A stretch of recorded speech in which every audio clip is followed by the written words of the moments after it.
엄마는 오랜만에 참석한 모임에서 만난 친구 2명과 우리 집에서 낮부터 수다를 떨며 가볍게 맥주를 마시고 있었다. 나는 새벽까지 게임을 하고 오후 늦게까지 잠을 자다 화장실이 급해 일어나 거실로 나갔다가 그녀들과 정면으로 마주쳤다. 그중 한 분인 미숙 아주머니가 나를 보고 화들짝 놀라며 반가워했다. 어머나, 너가 창식이구나. 조그만 하던 게 벌써 이렇게 컸구나.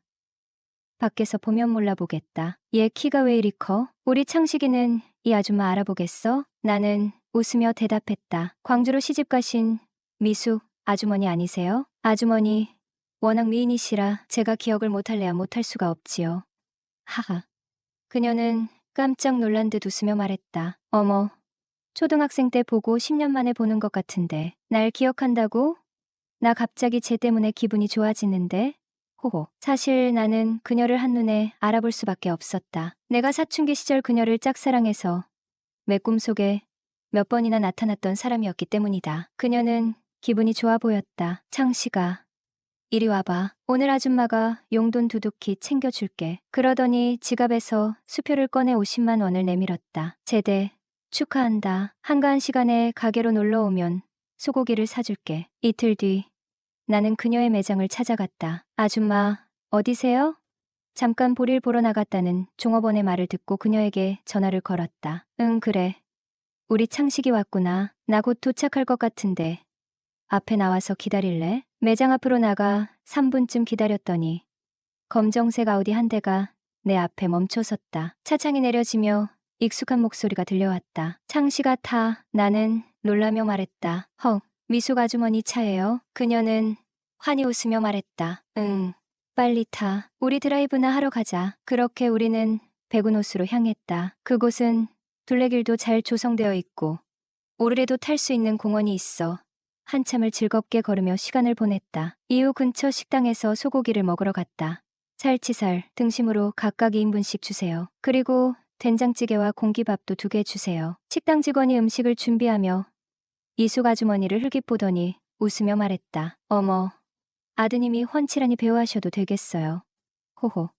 그날 그녀와 보낸 시간이 내게는 잊을 수 없는 추억으로 남았다. 하지만 그 후로 한참 동안 그녀를 잊고 살았다. 벌써 3년 전 이야기니까 그저 희미한 기억이 되어가고 있었다. 어머니의 친구분과 본격적으로 가까워진 것은 내가 군에서 제대한 직후였다. 사실 그녀는 내가 어릴 때부터 알고 지내던 분이었다. 그녀는 전라도 출신의 남자와 결혼해서 멀리 광주에서 살다 보니 그동안 얼굴을 볼 일이 거의 없었다. 그런데 내가 군에서 제대하고 얼마 지나지 않아 그녀가 다시 서울로 올라와 우리 동네 근처에서 파리바게트를 인수하면서부터 상황이 달라졌다. 그때부터 그녀는 우리 집에 자주 놀러 오기 시작했고 종종 밥을 같이 먹으며 이야기를 나누곤 했다. 그녀는 결혼을 비교적 늦게 해서 그런지 자녀들이 아직 고등학생과 중학생이었다. 그런 이야기를 들으면서도 나는 그녀와의 대화가 즐거웠다. 당시 나는 내 인생이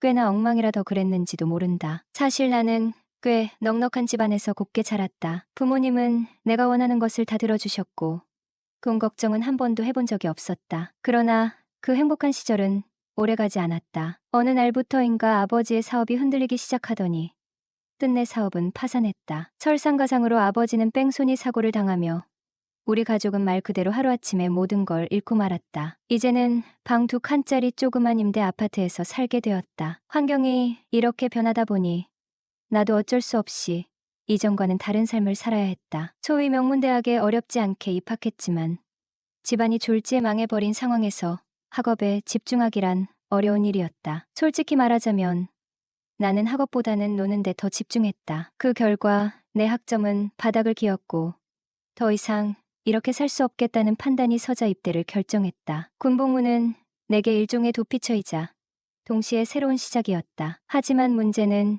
제대 후였다. 내가 제대하고 돌아온 집은 여전히 조그만 임대 아파트였고 가정 형편도 나아진 것이 없었다. 나는 무언가를 해야 한다는 걸 알고 있었지만 알바를 하러 나가기는커녕 하루 종일 방구석에서 게임만 하고 지내던 때였다. 그러니 내 상태는 점점 더 폐인처럼 변해갔다. 그때 어머니의 친구분이 우리 집에 자주 찾아왔다. 그녀는 늘 밝은 미소로 나를 대해 주었다. 너 집에만 있지 말고 밖에 나가서 바람 좀 쐬라는 그녀의 말이 귀찮게 느껴지기도 했지만 한편으로는 그 따뜻함이 위로가 되기도 했다. 그녀는 내가 어떤 상황에 처했는지 이해하려고 노력했고 나를 재촉하기보다는 자연스럽게 동기부여를 주려고 했다. 그녀는 내게 단순히 어머니의 친구, 그 이상이었다. 삶의 선배로서 그리고 내게 필요한 멘토 같은 존재였다. 그렇게 시간이 흘러 그 사이 난 대학도 졸업하고 취업도 하게 되었다. 그때 마침 2년 넘게 만나오던 여자친구가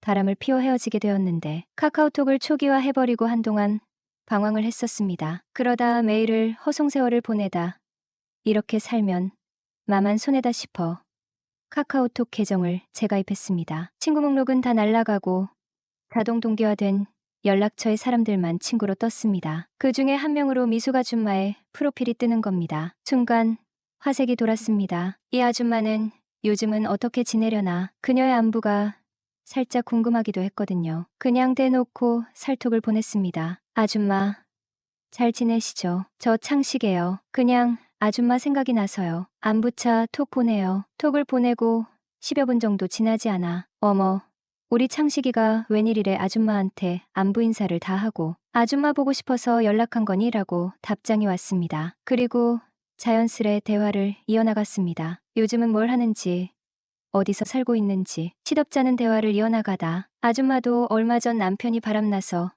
이혼하고 경기도 성남에 오피스텔을 구해 혼자 산다는 걸 알게 되었죠. 그러다 저도 여친이 바람나서 헤어졌단 얘길 구구절절하게 된 겁니다. 그녀는 같은 처지라 동질감을 느낀다며 제 말을 오냐오냐 잘 받아주었고 언제 성남에 올 일 있음 연락하라고 맛있는 거 사준다고 하더군요. 그러다 며칠 뒤 대학 동기랑 술 한잔 하기 위해 친구 동네로 놀러를 가게 되었죠. 약속 시간보다 1시간이나 일찍 도착해서 근처 카페에서 기다릴까 하다가 딱 미숙 아줌마가 머릿속에서 떠오르는 거예요. 왜냐하면 거기가 바로 성남이었거든요. 아줌마, 저 성남에 왔는데 잠시 볼 수 있을까요? 어머, 그러니 그럼 집 주소 보낼 테니 우리 집으로 올래? 네, 지금 갈게요. 모처럼 그녀를 만난다고 생각하니까 왠지 모르게 가슴이 설레었다. 그것도 그녀의 집에서 말이다. 딩동 딩동. 이상하네.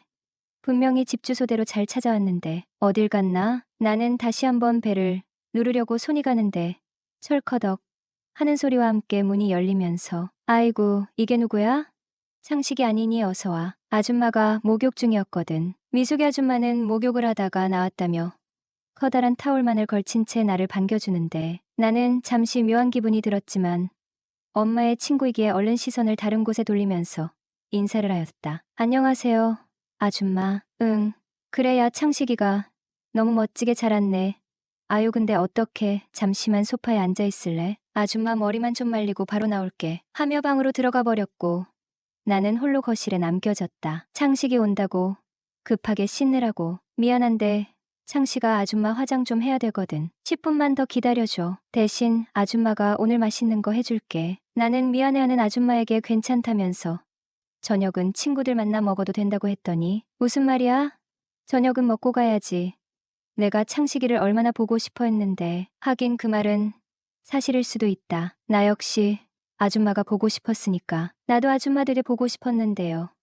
근데 앞으로 여기서 계속 살 거예요? 아줌마는 예전처럼 생글생글 웃으며 응, 이제 여기서 살 거야. 그런데 창식이 너 정말 멋있다 야. 우리 아들이나 했으면 좋겠다. 호호, 정말요? 저 그럼 여기 살면서 아줌마 아들이나 해드릴까요? 하. 아줌마는 내 말이 떨어지자 갑자기 나를 껴안으면서 이렇게 잘생기고 듬직한 아들이 여기에서 살면 나는 너무 좋지. 쪽. 순식간이지만 나는 그런 아줌마를 보면서 정말 엄마처럼 따뜻한 정을 느끼고 있었다. 아줌마, 저 만나는데 무슨 목욕제계에 화장까지 하시고 그래요. 그게 대체 무슨 소리니? 창식이 만나는데 당연히 이쁘게 하고 만나야지. 뭐예요? 저한테 잘 보여서 뭐하게요. 하하. 아줌마도 여자야. 이쁘게 보이고 싶은 건 당연한 거야. 아줌마는 안 꾸며도 이뻐요. 호. 말이라도 고맙다. 창식이 너 여자친구랑 언제 헤어졌니? 1년 정도 됐죠. 아주머니는 언제 이혼하셨어요? 나는 6개월 정도 됐지. 창식이가 한창 나이에 많이 외롭겠구나. 그쵸. 근데 아줌마나 나나 신세가 왜 이러죠 참. 그러자 미숙이 아줌마는 갑자기 깔깔거리며 웃더니 방금 말 들으니 마치 호라비와 과부 신세라는 말이 생각나네. 우리 창식이 많이 굶주렸겠네 하면서 내 곁으로 바싹 다가왔는데 일부러 그랬는지는 모르지만 살짝 긴장이 되었다. 갑자기 입안이 바짝 마르면서 입안에서는 마른 침이 꼴깍거리며 넘어간다. 아줌마 그만하세요. 오 알았어. 누가 잡아먹기라도 하니? 왜 이렇게 긴장을 하는 거야? 난 오랜만에 얼굴 봐서 반가워 그러는 건데. 왜 꼭 반가움을 이렇게 표현하세요? 이건 내 방식이야. 싫으니? 아뇨, 싫은 건 아닌데 너무 갑작스러워서. 그날 식사를 마친 뒤 자연스럽게 술자리로 이어졌습니다. 그녀는 안주로 대게를 시켜주었는데 오랜만에 제가 좋아하는 대게를 먹어서인지 술맛이 유난히 좋았습니다. 술잔을 주거니 받거니 하며 대화를 나누는 동안 제가 생각했던 것보다 술이 많이 들어갔던 것 같습니다. 그런데도 말짱한 기분이었죠. 술 기운이 오르며 서로 속내를 조금씩 내비치기 시작했습니다. 앞으로 자주 놀러와. 요즘 많이 외롭다는 그녀의 말이 기억에 남습니다. 그 순간은 가벼운 농담처럼 느껴졌지만 지금 생각해보면 그녀의 외로움이 진심으로 묻어나던 한마디였던 것 같습니다. 그러다 갑자기 술이 확 올라와 화장실로 뛰어갔던 기억이 납니다. 그곳에서 정신없이 토했던 것 같은데 그 이후로는 필름이 끊기듯 희미합니다. 중간중간 깨는 듯한 순간이 있었지만 다시 의식을 놓쳤던 것 같아요. 마지막으로 기억나는 건 제가 어느새 잠들었다는 사실이었습니다. 목이 너무 말라 눈을 떴을 때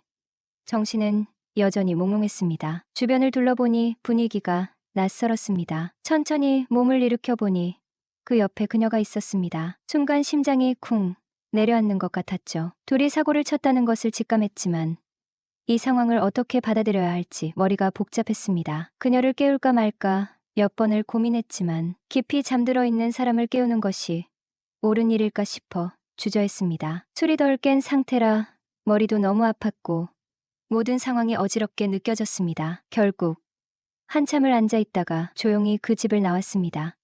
며칠이 지나 그녀에게서 전화가 왔습니다. 목소리에서 술에 취한 기운이 느껴졌습니다. 나 너한테 차인 거니?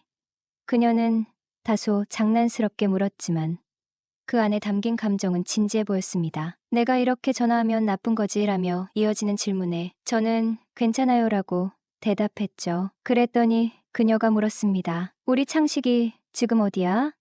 친구들이랑 놀고 있어요. 아줌마 술 많이 드신 것 같은데 일찍 쉬세요라는 말에 전화를 끊었습니다. 그런데 5분도 채 지나지 않아 다시 전화가 왔습니다. 그런데 그녀는 갑자기 근데 나 창식이가 너무 좋다고 말했습니다. 그 순간 제 머릿속이 복잡해졌습니다. 술김에 괜히 하는 말일 수도 있겠다고 생각했지만 그녀의 목소리는 진지하게 들렸습니다. 저는 대답을 하지 못하고 잠시 침묵했습니다. 그렇게 다른 이야기를 하며 전화를 끊었지만 곧 다시 전화가 걸려왔고 이런 상황이 몇 차례 반복되었습니다. 마지막에는 그녀가 창식아, 오늘 하룻밤만 같이 있어주면 안 돼라고 말했습니다. 그녀가 걱정되어 결국 그녀의 오피스텔로 향했습니다. 집 앞에 도착했을 때 마음이 무거웠습니다. 서로 이루어질 수 없는 관계라는 걸 잘 알고 있었지만 그녀를 외면하기엔 그녀의 목소리에 담긴 감정이 너무 절절했거든요. 제가 거부를 하지 못할 만큼요.